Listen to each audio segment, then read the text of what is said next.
kita ngobrolin hal-hal ilmiah dengan cara yang menyenangkan dan dekat dengan kehidupan kita sehari-hari. Aku Lestari Agesia, dan hari ini kita punya tema yang pastinya kamu alami setiap saat, yaitu fisika ada di sekitar kita.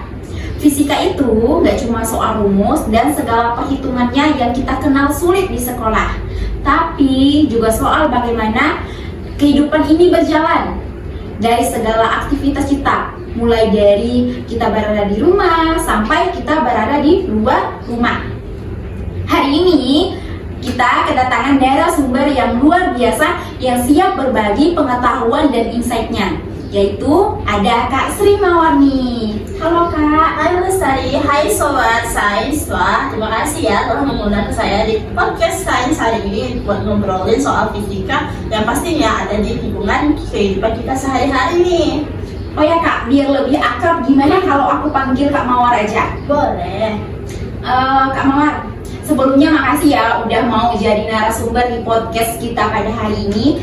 Nah, sesuai tema kita nih Kak, bahwa tema kita itu fisika ada di sekitar kita. Kira-kira nih Kak, kalau misalnya aku berada di dalam rumah, ada nggak sih Kak peran fisika pas aku lagi beraktivitas di rumah? Wah, pastinya banyak sekali ya. Salah satunya ketika Kak Lestari mendidihkan air. Nah, di situ Kak Lestari sedang mengalami perpindahan kalor yang terjadi atas air yang mendidih itu. Tidak hanya itu loh, ketika Kak Lestari menggeser barang-barang yang ada di sekitar rumah, misalnya kayak menggeser meja atau kursi. Nah, hal tersebut akan termasuk ke dalam gaya gesek. Bahkan alat-alat elektronik di rumah Kak Lestari seperti kulkas dan AC itu termasuk ke dalam hukum termodinamika. Tidak hanya itu, ketika Kak Lestari menyalakan saklar lampu, maka tegangannya kan akan mengalir tuh. Nah, di situ bisa menunjukkan bahwa fisika itu mengalir dari dapur hingga ruang tamu rumah Kak Lestari. Wih, keren ya ternyata. Bahkan ketika aku lagi hidupkan lampu, itu juga peran dari fisika gitu. Aku lebih nge-expect lagi Kak, pas aku lagi geser meja, ternyata itu juga termasuk fisika gitu. Tadi materinya gaya gesek ya Kak? Iya, benar. Nih, keren ya. Nah, gimana nih Kak kalau misalnya aku lagi keluar rumah, lagi jalan-jalan, lagi beraktivitas di luar rumah, ada nggak sih Kak kira-kira fisika berperan di situ? Nah, pastinya ada dong ketika kita keluar rumah menggunakan motor misalnya, terus tiba-tiba ngerem mendadak nih. Nah, itu tuh kita sedang mengalami hukum Newton dan prinsip momentum. Makanya helm itu berperan sangat penting karena dapat menerima gaya impuls ketika kita mengalami kecelakaan atau benturan. Tidak hanya itu, jalanan yang licin juga keterkaitan dengan gaya gesek. Jadi, pemilihan material dalam pembuatan jalan itu termasuk ke dalam prinsip fisika loh.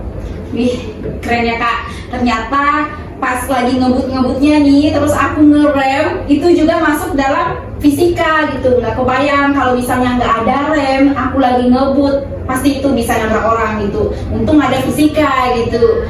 Terus untung juga ada helm. Nggak kebayang juga kan kalau misalnya tiba-tiba jatuh tapi nggak ada yang buat nutup kepala, jaga kepala gitu. Untung ada fisika berperan di situ. Nah, sekarang aku mau nanya ke jenjang yang lebih serius nih Kak. Sekarang kan lagi berkembang-kembangnya dunia teknologi, semua mudah diakses, semua serba bisa. Ada nggak sih Kak kira-kira peran fisika bekerja dalam dunia teknologi? Wah, pastinya ada ya Sobat Sains. Apalagi sekarang kan lagi marak-maraknya gadget kan. Iya, Kak. Dimana gadget kita sekarang tuh sudah menggunakan layar sentuh. Nah, itu tuh adalah accelerometer yang dapat mempengaruhi rotasi HP kita. Belum lagi gelombang elektromagnetik yang terdapat pada sinyal WiFi dan sinyal HP. Dan itu berguna sekali ketika kita ingin menggunakan salah satu aplikasi yang ada di HP kita, yaitu GPS. Karena ketika kita tersesat, yang membantu kita GPS kan di zaman sekarang. Iya. Nah, itulah pentingnya fisika di dunia elektronik.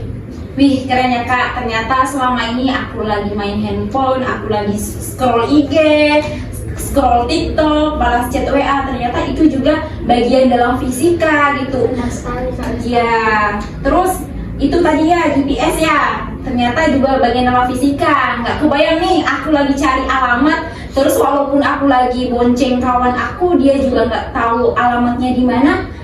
ternyata ada Google Maps gitu bisa bantu kami gitu. Ternyata sangat berguna sekali, bermanfaat sekali fisika. Kalau dulu kan sebelum ada GPS tuh susah kan, Iya, kita Kak. akan ibaratnya akan merasa kesulitan lah kita Iya, kan. Kak, betul sekali. Kayak, pakai peta misalnya. Iya, Kak. Kalau zaman sekarang nih udah canggih Kak Lestari, udah ada GPS itu berkat bantuan dari gelombang elektromagnetik yang terdapat pada fisika. Keren sekali ya Kak.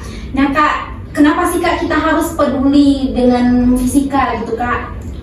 Karena dengan adanya fisika akan membuat kita peduli terhadap lingkungan sekitar, bahkan isi dunia juga. Tidak hanya itu, fisika juga membuat kita berpikir kritis dalam mengambil keputusan yang aman dan efisien. Maka dari itu akan menjadi bekal penting untuk kita di zaman yang sekarang, Kak Lestari. Wah, terima kasih banyak ya Kak Mawar udah berbagi pengetahuannya, insight-nya untuk kita semua pada hari ini. Jadi, Sobat Sains, fisika itu nggak cuma soal rumus dengan segala perhitungannya di sekolah, tapi juga bagian dalam kehidupan kita sehari-hari. Maka, kamu jangan ragu untuk belajar fisika, jangan ragu untuk pengen tahu seperti apa itu fisika. Fisika itu sangat bermanfaat untuk kehidupan kita sehari-hari dari segala contoh yang telah Kak Mawar sebutkan tadi gitu. Dan terima kasih juga untuk kamu yang sudah bersedia nemenin kami di sini, bersedia nonton kami di sini. Jangan lupa like, komen, dan share, dan tentu Kak dan tungguin episode kami berikutnya. See you. Bye-bye.